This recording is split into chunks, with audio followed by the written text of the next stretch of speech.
Welcome, my dear students. In this session, we'll be taking up some questions of algebra from quadratic equations, polynomials, and some other miscellaneous topics. Let us start the session. So the first question is from Z 2018, and that is a question of quadratic equation. Two different quadratic equations have a common root. Let the three unique roots of the two equations be a, b, and c, all of them positive integers. If a plus b plus c is equal to 41, and the product of the roots of one of the equations is 35, which of the following options is definitely correct? Which of the following options is definitely correct? तो क्या हमें given है? तीन unique roots given है दो equations के, because एक root तो कॉमन है. One root is common in both the equations, that a plus b plus c is equal to 41, and product of the roots of one of the equations is 35. So for one of the equations, product of the roots is 35. So possible cases are either the roots are 1 and 35 or they could be 7 and 5. दो cases हैं, या तो 1 और 35 है इसलिए 35 आया है हमारा जो प्रोडक्ट है, या फिर 7 और 5 है इसलिए 35 प्रोडक्ट आया है. So there are two cases. अगर फर्स्ट केस लेते हैं कि roots are 1 and 35, so in that case क्योंकि सम तीनों रूट्स का कितना आ रहा है 41 आ रहा है, सो दैट इंप्लाइज कि जो थर्ड रूट होगा यानी सी होगा, कोई भी वैल्यू मान ले, सी होगा हमारा 41 minus 1 plus 35, so that will be equal to 5. Third root will be equal to 5. और सेकंड कंडीशन लेते हैं, सो अगर 7 and 5 are first two roots, तो the third root will be equal to 41 minus 7 plus 5, so third root will be equal to 29. Options को देखते हैं. Option कह रहा है option A, the common root is 29. Not definitely we do not know about the common root. Common root तो कुछ भी हो सकता है, ठीक है. कॉमन रूट हमारा एक इक्वेशन का रूट, पहले चीज तो है 1 और 35 है, तो कॉमन रूट जो भी हमारा होगा वो या तो 1 होगा या 35 होगा. पहले वाले केस में कॉमन रूट जो है दैट विल ईदर बी 1 और 35, और सेकेंड केस में बात करें तो common root will be either 7 और 5. 29 तो नहीं हो सकता, डेफिनेटली नहीं हो सकता है, बिकॉज 29 तो थर्ड वाला रूट निकला है, और ऑलरेडी एक इक्वेशन की जब रूट 7 और 5 है तो उनमें से ही कोई एक कॉमन होगा. तो definitely option A is not the answer in any case. अगर एक ही केस होता तब भी आंसर नहीं होता. The smallest among the roots is 1, so that is a case. जबकि हमारा फर्स्ट वाला केस हो तब तो smallest among the roots will be 1, but अगर सेकंड वाला केस होगा तो स्मॉलेस्ट विल बी 5. तो second is also not correct, because definitely correct पूछ रहा है. Option C, one of the roots is 5. So first case में रूट्स है हमारे 1, 35 एंड 5, और सेकंड केस में roots are 7, 5 and 29. So yes, in both cases we have 5 as a root. तो third is option C is correct. Option D, product of the roots of the other equation is 5. Product of the roots of the other equation is 5. Now first case में अगर हम observe करें, अब इस question को solve कर चुके हैं हम, ऑप्शन सी आंसर आ गया है इसका, बट फिर भी बाकी ऑप्शंस को एक बार चेकआउट कर लेते हैं. तो product of the roots of the other equation is 5. अब एक इक्वेशन के रूट्स हैं 1 एंड 35, अदर इक्वेशन के रूट्स 1 और 5 भी हो सकते हैं या 35 एंड 5 भी हो सकते हैं. तो अगर 1 और 5 रूट्स होंगे तब तो प्रोडक्ट 5 आ जाएगा, that will B correct. But अगर 35 एंड 5 हुए तब तो प्रोडक्ट 175 आएगा. क्लियर है? So that is definitely not correct, option D. और option E, all of the above possible but none are definitely correct. Option E is obviously incorrect. Option C हमारा correct answer है. Next question, if x and y are real numbers the least possible value of the expression. जब भी कभी हमें ऐसे expression given हो, least possible value निकालना हो और क्वाड्रेटिक टाइप का मामला हो, तो हमेशा हमें कोशिश क्या करना है, परफेक्ट स्क्वायर बनाने की कोशिश करनी है कि परफेक्ट स्क्वायर्स हम कितने बना सकते हैं. यहाँ पे ऑलरेडी परफेक्ट स्क्वायर्स दिए हुए हैं बट ये सेपरेट है, और हमें क्या पता लगा है, लीस्ट वैल्यू. और एक परफेक्ट स्क्वायर में x-2 का होल स्क्वायर आ रहा है और एक में x-3 का होल स्क्वायर आ रहा है. तो दोनों साथ में तो जीरो नहीं कर सकते हम, क्योंकि मिनिमम करना है तो add as minimum as possible. तो अगर इस परफेक्ट स्क्वायर को जीरो कर सके तो सबसे बेस्ट है, बट इनको साथ में जीरो नहीं किया जा सकता, बिकॉज अगर x=2 रखेंगे तो x-2 का होल स्क्वायर जीरो हो जाएगा, बट अगर x=3 रखेंगे तो ये सेकंड वाला जीरो होगा, बट दोनों साथ में नहीं हो पाएंगे. और y=3 पे ये जीरो हो जाएगा, तो y वाले में तो प्रॉब्लम नहीं है. y=3 पे अपना 4 × y-3 का whole square will be zero, but x के केस में हमें थोड़ा एक्सपेंशन करना पड़ेगा. ठीक है, तो 4 × y-3 का होल स्क्वायर को सेपरेट रखते हैं. वहां पे तो y=3 पे this will be zero, but 4 × x-2 का whole square will B 4 × x² - 4x + 4 - 2 × x-3 का होल स्क्वायर यानी x² - 6x + 9. So this will be 4x² - 2x² - 16x + 12x + 16 - 18. So this is 2x² - 4x - 2. So this is not a perfect square. अब इसको बनाना पड़ेगा perfect square. क्या करें इसके लिए? सो this is 2 को कॉमन लिया तो अंदर बचा एक्स स्क्वायर माइनस 2x और माइनस 2 को सेपरेट रखा. अब एक्स स्क्वायर माइनस 2x बच रहा है. इसको परफेक्ट स्क्वायर बनाएंगे तो क्या बना सकते हैं? X square minus 2x plus 1, x minus 1 का होल स्क्वायर. उसके लिए we'll have to add 2 and subtract 2. तो 2 times x square minus 2x plus 2 minus 2 और माइनस 2 पहले से ऑलरेडी है. Now this will become 2 times x square minus 2x plus 1 minus 4 which is 2 times x minus 1 का whole square minus 4. Is it clear?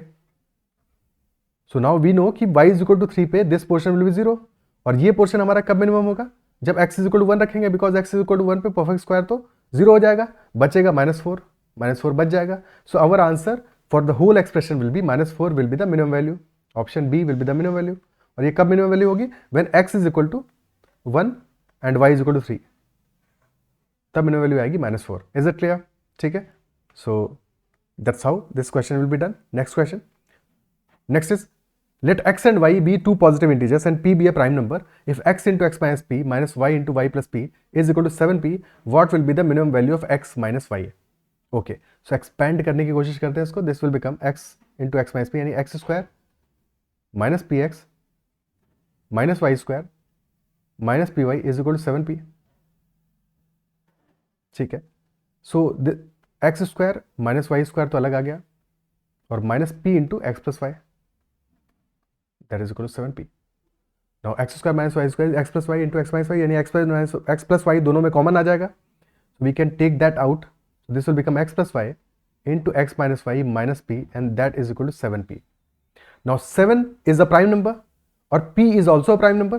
p is also given as prime. 7 भी prime है और p भी prime है. तो 7p किस तरह से हो सकता है? और x और y हमारे पॉजिटिव इंटीजर्स हैं. तो इधर इन दोनों में से x प्लस वाई और x minus Y minus P में से एक 1 होगा, एक 7p होगा, या फिर 1 will be 7 1 will be p, या फिर 1 will be p 1 will be 7. यानी कि 3 केसेस बनेंगे हमारे, या फिर 7p एंड 1 ये भी हो सकता है. बट वी नो कि x प्लस वाई है, पॉजिटिव इंटीजर है, और x minus Y minus p यानी कि हम एक केस में y ऐड कर रहे हैं, एक केस में we are subtracting y and also subtracting p.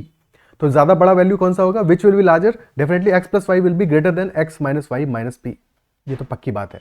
And if that is so तो एक्स प्लस वाई हमारा 1 तो नहीं हो सकता. वैसे भी नहीं हो सकता था बिकॉज दो पॉजिटिव इंटीजर है, दोनों को ऐड करोगे कम से कम 2 तो आएगा. तो ये वाला केस तो वैसे ही नहीं हो सकता. तो X plus Y can be equal to 7p, X minus Y minus P can be equal to 1. और या फिर इन दोनों में से कोई एक 7 होगा, कोई एक p होगा. क्या ये बात क्लियर होती है? दो केसेस हमारे समझ में आ रहे हैं. एक केस तो ज़्यादा समझ में आ रहा है, एक केस समझ में आ रहा है, जबकि one of them is 7 one of them is p. अब एग्जैक्टली हम आइडेंटिफाई कैसे करें? ठीक है, एग्जैक्टली आइडेंटिफाई कैसे करें? तो वी नो कि एक्स प्लस वाई 7p है, X minus Y minus P is equal to 1. अगर इन क्वेश्चन को सेपरेटली लिखें तो X plus Y is equal to 7p and X minus Y minus P is equal to 1. If we add these two equations तो y से y तो cancel out हो गया. तो 2x will be equal to 2x minus P will be equal to 7p plus 1. So 2x will be equal to 8p plus 1 और यहां से x की वैल्यू आ जाएगी 4p plus 1/2. Clear? But problem क्या है? प्रॉब्लम ये है कि p एक प्राइम नंबर है यानी इंटीजर है, तो 4p will also be integer. But उसमें हाफ ऐड कर दोगे तो इंटीजर तो नहीं आएगा ना, ये इंटीजर तो नहीं हो सकता. और जबकि x हमारा एक पॉजिटिव इंटीजर है, x और y दोनों ही पॉजिटिव इंटीजर्स हैं, तो यहां से कोई सॉल्यूशन नहीं मिलेगा. No solution, no solution. यानी कि ये वाला केस तो रिमूव हो गया हमारा 7p और 1 वाला. सेकंड केस है when one of them is p one of them is 7. अगर एक p है एक 7 है तो दोनों का सम क्या आएगा? दोनों का सम क्या आएगा? x plus Y plus X minus Y minus P. दोनों का सम आ जाएगा x प्लस एक्स, वाई से वाई कैंसिल हो जाएगा, 2x minus P will be equal to 7 plus P. Whether x plus Y 7 हो, X minus Y minus P हो, या फिर पहला वाला p हो बाद वाला 7 हो, कोई फर्क नहीं पड़ता. टोटल सम हमारा 7 प्लस पी ही आने वाला है.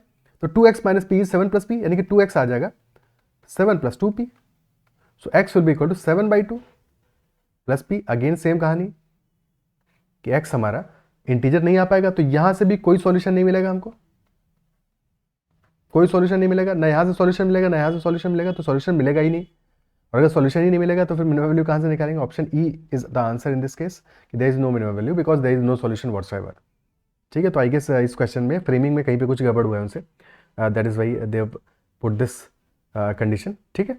सो मे बी आगे जाके उनका कुछ आंसर आ रहा होगा, बट प्रॉब्लम ये है कि वो आंसर आ नहीं सकता, फिजिबल नहीं होगा, ठीक है। फिजिबल भी तो होना चाहिए कि एक्स और वाई इंटीजर हो, एक्स और वाई दोनों फ्रैक्शन निकले और उनका डिफरेंस इंटीजर आ जाए, तो वो तो फिर गड़बड़ बात है। तो ये क्वेश्चन कंसिस्टेंट नहीं है, ठीक है। क्लियर है, अप्रोच समझ में आया। नेक्स्ट क्वेश्चन करते हैं। The sum of the cubes of two numbers is 128 while the sum of the reciprocals of their cubes is 2. So what is the product of the squares of these numbers? दो number अगर हम मान लेते हैं a and b, so sum of the cubes यानी कि a cube plus b cube is equal to 128 and then sum of the reciprocals of their cubes is 2 यानी 1 by a cube plus 1 by b cube is equal to 2. तो LCM ले लिया तो a cube b cube नीचे आ गया denominator में, ऊपर आ गया a cube plus b cube and that is equal to A cube plus B cube, तो 128 है, तो पुट कर दो यहाँ पे, तो 128 by A cube B cube यानी ए बी का whole cube that is equal to 2. तो यहाँ से ए बी का whole cube will be equal to 128 divided by 2 which is 64, और ए बी का क्यूब 64 है यानी कि A B will be equal to A into B will be equal to 4. Question में क्या पूछा है, product the squares of these numbers यानी कि A square B square.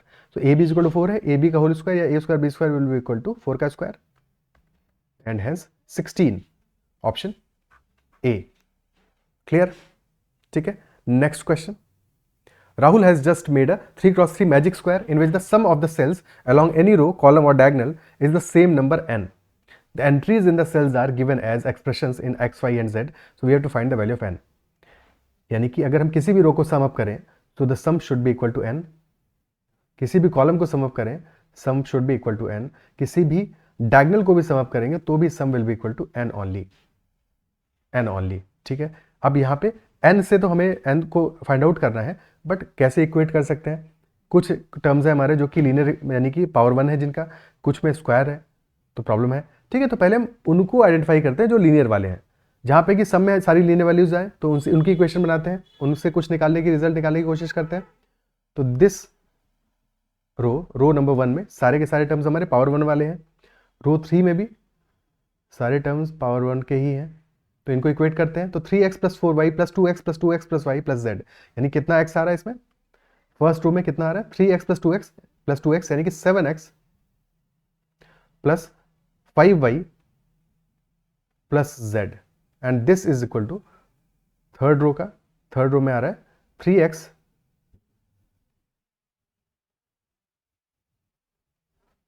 Plus 3z plus 4z plus y, so plus y plus 4z minus 1, ठीक है. Instead इसके साथ इक्वेट करने के एक काम करते हैं, इसके साथ इक्वेट करते हैं सेकंड कॉलम के साथ में. ये माइनस 1 वाले को सेपरेटली डील करेंगे क्योंकि इसमें वैल्यू भी गिवन है, तो उसको एक बार सेपरेटली डील करेंगे अपन, ठीक है, क्योंकि उसके दो अपने पास टर्म मिल रहे हैं ना माइनस 1 वाले, ठीक है. तो पहले इन दोनों को डील कर लेते हैं. So this will be equal to 2x plus 3x 5x plus 4y plus 2z. एक second, 5x plus 4y plus 2z.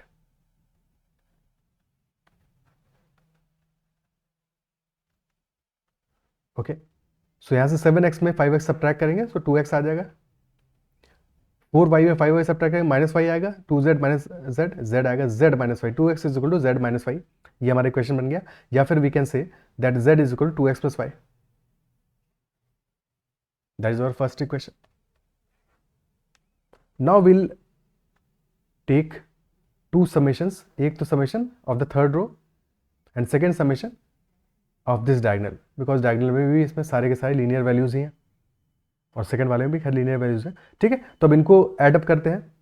So values क्या आ रहा है 3x plus 4y plus 4y, 3x plus 8z, 3x plus 8y plus z minus 1 and that is equal to 3x plus Y plus 4z minus 1. Minus 1 से minus 1 cancel out हो गया, इसीलिए हमने इनको साथ में लिया, बिकॉज यहाँ पे वैल्यूज कैंसिल आउट होंगे तो मैं एक्स वाई जेड का रेशियो एक पता चल जाएगा, that will be much better. तो 3x से 3x भी कैंसिल आउट हो रहा है यहाँ पे in fact. So 8y minus Y 7y is equal to 3z. 7y is equal to 3z, very important statement. 7y is equal to 3z आ गया. तो यहाँ से क्योंकि जो हमें वैल्यूज दिख रही है वी कैन से कि अगर 7y 3z के बराबर है तो पॉसिबल है कि y इज इक्वल टू 3 हो और z इज इक्वल टू 7 हो, या 3 और 7 नहीं होगा तो 6 और 14 होगा. मतलब रेशियो उनका सेम रहेगा, बट जैसी वैल्यूज है तो पॉसिबल है कि y3 और z7 ही होगा, ठीक है। y 3 है, z7 है, पुट कर दो इस पहली क्वेश्चन में, z7 y3, तो यहाँ से x हमारा आ जाएगा 2, x2 आ गया, क्लियर है। अब किसी भी एक इक्वेशन में वैल्यू पुट कर दो, तो अगर हमें सम चाहिए 7x + 5y + z है, क्या वैल्यू आएगा 7 × 2 + 5 × 3 + 7, सो दिस इज 14 + 15 + 7, यानी कि 36 will be our answer for this case, clear है।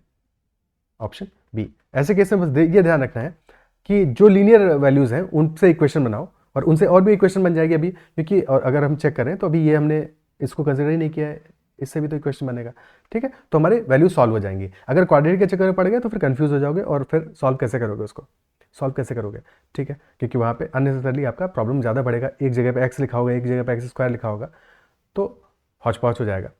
और वैल्यू पुट करके भी इसका आंसर निकालना is not that easy, because X Y Z तीन अननोन है, किसकी क्या वैल्यू आएगी हमें कोई आइडिया नहीं है।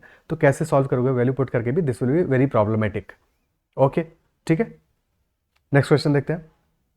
If 7 to the power a into 35 to the power b + 1 into 20 to the power c + 2 is a whole number, then which one of the statements below is consistent। अभी ये तो आज ही किया है मॉर्निंग में, ठीक है। इन एनी वे फटाफट से इसको देख लेते हैं। तो 7 to the power a है पहला, दूसरा है 35 यानी कि 7 × 5, तो 7 to the power b + 1 into 5 to the power b + 1 और इंटू 20 यानी 5 × 4, तो 5 to the power c + 2 और 4 यानी 2 का स्क्वायर, तो 2 की पावर 2c + 4 और टू द होल पावर 1/3, यानी इफेक्टिवली ये बन गया हमारा 7 to the power a + b + 1/3 into 5 to the power b + c + 3/3 into 2 to the power 2c + 4/3। और हमें क्या चाहिए, हमें this is a whole number, यानी कि जो भी पावर्स है हमारी वो इंटीजर में होनी चाहिए, क्योंकि अगर पावर्स फ्रैक्शन में होगी, 7, 5 और 2 प्राइम नंबर्स हैं, तो हमारा होल नंबर नहीं बन पाएगा, विच इंप्लाइज कि सारी पावर्स हमारी इंटीजर में होनी चाहिए। सेकंड चीज ये है, सबसे पहले उस नंबर को पिक करो जहां पे सिर्फ एक अननोन आ रहा हो। तो सबसे पहले we will pick 2c + 4/3। Now if 2c + 4/3 has to be an integer, then 2c + 4 should be a multiple of 3. 2c + 4 should be a multiple of 3. सबसे छोटी वैल्यू क्या हो सकती है, c = 2, c = 2 या c = 1। c = 1 पे this will be equal to 6, तो c = 1 is a possible case, यानी कि c = 2 तो आंसर ही नहीं हो सकता। Option C and option E गए, ठीक है। अब c = 1 पुट कर दो दूसरे वाले जगह पे जहां पे कि 2 अननोन आ रहे हो और एक अननोन c है, यहाँ पे b + c + 3, यानी कि b + c हमारा मल्टीपल ऑफ 3 होना चाहिए। अगर c = 1 है तो b must be equal to 2, तभी तो सम 3 आएगा। तो b should be equal to 2 और b = 2 है, यानी कि d या b भी आंसर नहीं हो सकता, ऑप्शन ए हमारा आंसर हो जाएगा, ठीक है।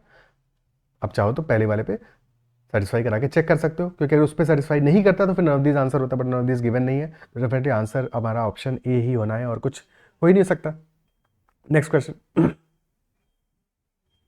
Next is x² + x + 1 = 0, then x to the power 2018 + x to the power 2019 equals which of the following। Okay, given है x² + x + 1 = 0। One way to look at it is कि क्या इसको देख के कुछ याद आ रहा है, क्योंकि अगर नहीं याद आ रहा है तो एक बार रिकॉल करा, तो x³ - 1 याद आता है इससे। x³ - 1 क्या होता है, x - 1 इंटू x² + x + 1, ठीक है। तो उसका एक फैक्टर है, भले ही x = 1 नहीं होगा, ठीक है, इसका रिजल्ट x = 1 नहीं होगा, बट वी नो कि x² + x + 1, अगर x³ - 1 0 होगा तो ये वाला केस बनता है, यानी कि इससे हम ये आउटकम निकाल सकते हैं कि x³ will be equal to 1, ठीक है। हाँ, ये नहीं निकाल सकते कि x = 1, ये नहीं निकाल सकते बिकॉज वो फैक्टर तो सेपरेट है, ठीक है। तो x = 1 नहीं है, बट x³ = 1 होगा, ये बात क्लियर है, ठीक है। एक तरीका ऐसे देखने का हुआ, या फिर ये कर सकते हो, इस पूरी क्वेश्चन को x से मल्टीप्लाई कर दो। क्या हो गया, खांसी आ रही बात, ठीक है, x से मल्टीप्लाई कर दो, this will become x³ + x² + x = 0, and we know x² + x कितना है, that is -1, x² + x is -1, तो x³ - 1 = 0, यानी कि यहां से हमें मिल गया x³ = 1। तो या तो ये चीज क्लिक कर जाए, नहीं क्लिक करती है तो फिर x से मल्टीप्लाई कर दिया हमने यहाँ पे, तो हमें एक अपना रिजल्ट मिल गया, क्योंकि पैटर्न वही है, x की पावर्स लगातार डिक्रीज हो रही है। अब x to the power 2018 x to the power 2019 को हमें कन्वर्ट करना है x³ = 1 के रिजल्ट को यूज करके। यानी अगर एक्स क्यूब का मल्टीपल हमें कोई मिल गया तो हमको पता है, यानी कि एक्स टू द पावर 9 होगा तो भी 1 होगा, या कोई भी मल्टीपल होगा तो इक्वल टू 1 होगा। एक्स टू द पावर 2018 2018 को डिवाइड करो 3 से, रिमाइंडर कितना बचने वाला है? 3 से जाएगा 6 टाइम्स 21, 7 टाइम्स 2 टाइम्स, रिमाइंडर 2 बचेगा। यानी कि this is X to the power 2016 plus 2 plus X to the power 2016 plus 3, ये तो यानी कि मल्टीपल ऑफ 3 आ रहा है। So basically this is X to the power 2016, तो हमारा स्टेट में 1 आ जाएगा इंटू एक्स स्क्वायर, और ये तो पूरा 1 आ रहा है यानी कि +1। ठीक है, तो इसको तो 1 में कन्वर्ट कर देंगे, this will B x square +1। क्या ये बात क्लियर होती है? एक्स टू द पावर 2016 क्योंकि हमारा मल्टीपल ऑफ 3 है इसलिए ये 1 में कन्वर्ट हो जाएगा। ठीक है, सो एक्स स्क्वायर +1 आ गया। We know X square plus X plus 1 is equal to 0, तो एक्स स्क्वायर +1 आ जाएगा हमारा -x। So our answer will be -x for this case. Option A. Clear? ठीक है. Next question. If A, B, and C are 3 consecutive integers between -10 and +10, both inclusive, how many integer values are possible for the expression a cube plus b cube plus c cube plus 3ab upon a plus b plus c का whole square? Okay. तो a, b, c हमारे 3 consecutive integers हैं between -10 and +10. We have to include both values. How many integer values are possible for these? एक तरीका तो है कि सबको ट्राई करो रख के, ठीक है, सबको रख के ट्राई करो और निकालो कि क्या आंसर निकल रहा है। ऑब्वियसली वो तो हम नहीं कर सकते ना, वो तो नहीं करेंगे एग्जाम में, कोई सेंस ही नहीं बनता ऐसा करने का। तो क्या कर सकते हैं, क्योंकि 3 कॉन्सेक्यूटिव इंटीजर्स हैं, 3 कॉन्सेक्यूटिव इंटीजर्स हैं, तो वी कैन एज्यूम कि लेट अस से बीच वाला इंटीजर तो b है, a will be equal to b -1, c will be equal to b +1। अब a और c की जगह पे b -1 और b +1 पुट कर देते हैं इक्वेशन में, ताकि एक ही अननोन में हमारा पूरा इक्वेशन आ जाए, सो दैट एक ही अननोन में ये पूरा हमारा इक्वेशन आ जाए। Okay, so a cube will be equal to b -1 का whole cube plus b cube plus b +1 का whole cube plus 3 into b -1 into b +1 upon a plus b plus c क्या होगा, ये सम आ जाएगा हमारा। इफ विल ऐड दिस 3 तो -1 + 1 cancel out हो जाएगा, this will be equal to 3b, तो 3b का होल स्क्वायर। नाउ न्यूमरेटर में b -1 का whole cube will be equal to what, b -1 का होल क्यूब हो जाएगा b cube -1 minus 3b into b -1, और b +1 का होल क्यूब होगा b cube +1 plus 3b into b +1। So basically -1 से 1 cancel out हो जाएगा when will be adding both of them, और -3b स्क्वायर से +3b स्क्वायर कैंसिल आउट हो जाएगा, बचेगा क्या, +3b ऊपर भी आएगा +3b नीचे भी आएगा, यानी कि इफेक्टिवली रिजल्ट आ जाएगा हमारा b cube plus 3b plus b cube plus b cube plus 3b, और प्लस में यहां पे आएगा 3b into b square -1 divided by 9b square. So this is equal to 3b cube plus 6b plus 3b cube minus 3b upon 9b square. So 3b cube plus 3b cube, this is 6b cube plus 6b minus 3b which is 3b divide by 9b square. 3b common ले सकते हैं इसमें से, ऊपर और नीचे से 3b तो कैंसिल आउट हो जाएगा, तो 3b कॉमन आ गया, तो अंदर बचा हमारा 2b square plus 1 upon 3b into 3b, this will become 2b square plus 1 upon 3b। Is it clear? ठीक है, क्लियर है बात, कोई समस्या? देखो जब b इक्वल टू 0 होगा तब तो अनडिफाइंड हो जाएगा ये, क्योंकि हमारा डिनोमिनेटर उस केस में, यानी कि -1 0 और +1 वाले केस में डिनोमिनेटर अनडिफाइंड हो जाएगा। ठीक है, तो वो तो वैसे ही हमको इसलिए रिमूव कर सकते हैं 3b को, कोई दिक्कत नहीं है। 2b square plus 1 upon 3b, ये हमारा लास्ट में टर्म आया। अब this should be integer, this should be integer, तो इसके लिए काम करते हैं b को डिवाइड कर देते हैं न्यूमरेटर और डिनोमिनेटर में, सो दैट हम ज़्यादा क्लियरली इस चीज़ को देख पाएँ। तो 2b square divided by b, यानी 2b plus 1 by b upon 3, ये हमारा फाइनल एक्सप्रेशन बन गया। This is our final expression, 2b plus 1 upon b upon 3, this has to be an integer. Now tell me 1 by b कब integer होगा? देखो 2b तो integer है, ठीक है, 1 बाई b को भी तो इंटीजर होना पड़ेगा, तभी तो ओवरऑल वैल्यू इंटीजर आएगी, यानी कि इसके लिए हमें चाहिए 1 by b should B integer value, और 1 बाई b इंटीजर सिर्फ 2 केसेस में होगा, जबकि b हमारा +1 हो तब होगा, या b हमारा -1 हो। इधर b should be equal to +1 और b should be equal to -1. जब b हमारा +1 होगा तो दिस वैल्यू विल बिकम 2 + 1/3 यानी 3/3. सो 1 आ जाएगा, रिजल्ट 1 आ जाएगा. और जब b इज इक्वल टू -1 होगा, इन that case this will be -2 -1/3 यानी कि -1 रिजल्ट आएगा. तो in only these two cases, जबकि b हमारा +1 है और जब b -1 है, we will get integer values, otherwise we will get fraction values. And for b is equal to 0, this will be undefined.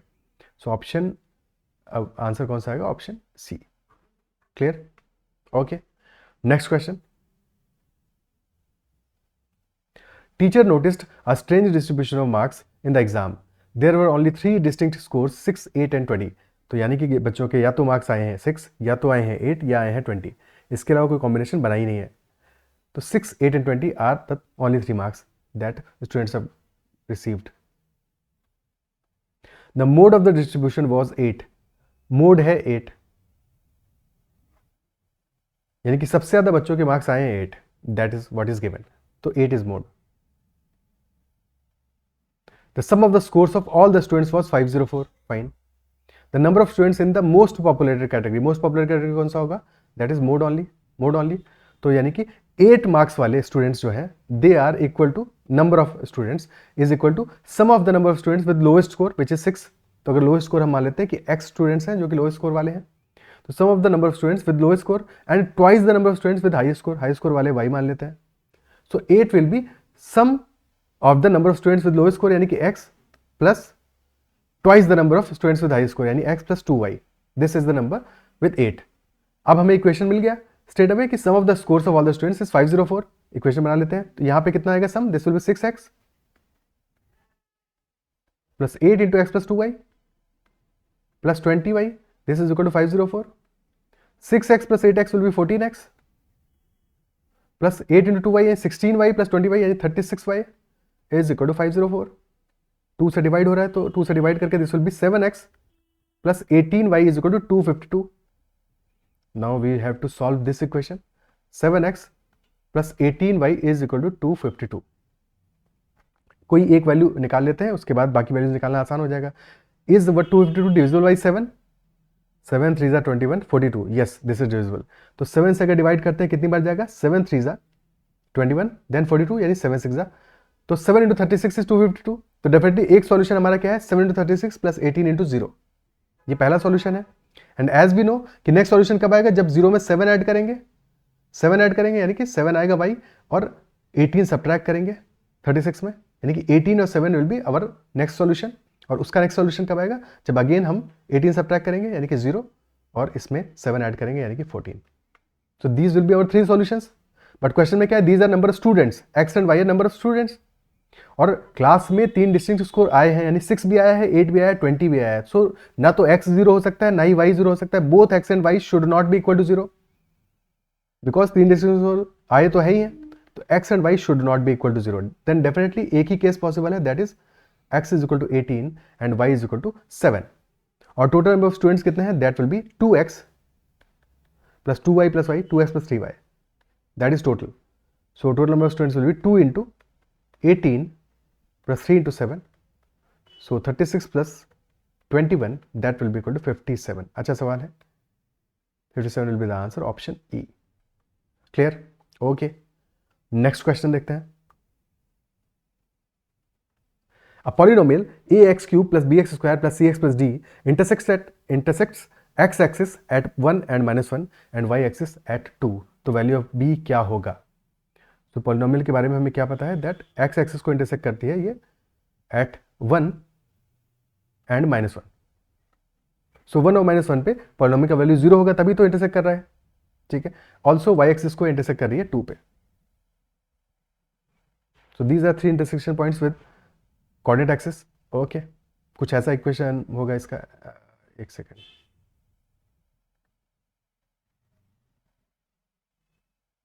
ठीक है. ये 3 हमें कंडीशन गिवन है. अब अगर हमें पता है कि y इज इक्वल टू 0, यानी कि if y is equal to ax cube plus bx square plus cx plus d, so we know that y is equal to 0 कब है? At x equal to 1 and -1.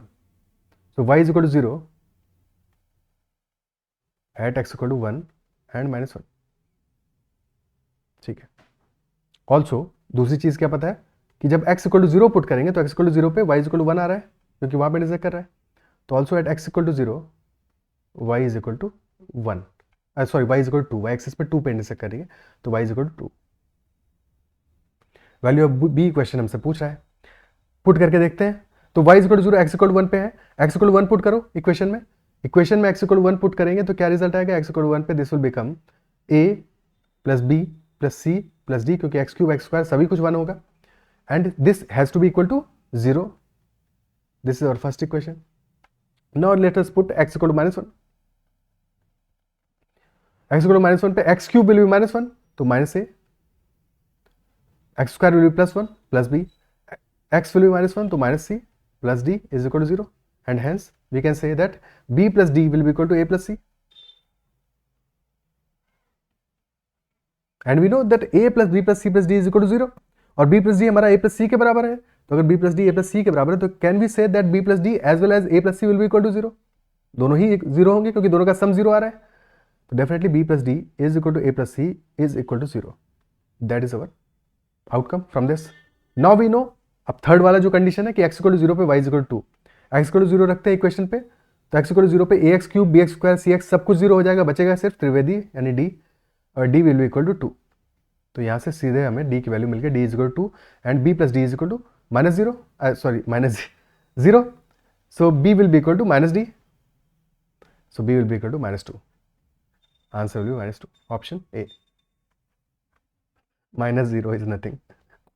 ठीक है, okay, next question. If x and y are real numbers, then the minimum value of x square plus 4xy plus y 6y square minus 4y plus 4। Again minimum value find out करनी है हमें, और minimum value जब भी find out करनी होगी तो हमें क्या कर चाहिए होंगे, परफेक्ट स्क्वायर्स देखने पड़ेंगे, परफेक्ट स्क्वायर्स में वैल्यूज को तोड़ना पड़ेगा तभी मिनिमम वैल्यूज हमें मिलेंगी। तो एक्स स्क्वायर गिवन है, 4xy गिवन है, 4xy क्या हो सकता है, 4xy will be 2 into X into 2y, तो यानी कि a प्लस बी का होल स्क्वायर क्या है, a square plus 2ab plus B square, यानी कि b हमें दिख रहा है 2y, तो साथ में अगर हम 4y स्क्वायर ऐड कर दें तो ये परफेक्ट स्क्वायर हो जाएगा। सॉरी, बचा कितना, जब इन पोर्शन को सेपरेट कर लिया, टोटल 6y स्क्वायर था तो बचा 2y square plus 2y square minus 4y plus 4, तो this will become x plus 2y का होल स्क्वायर।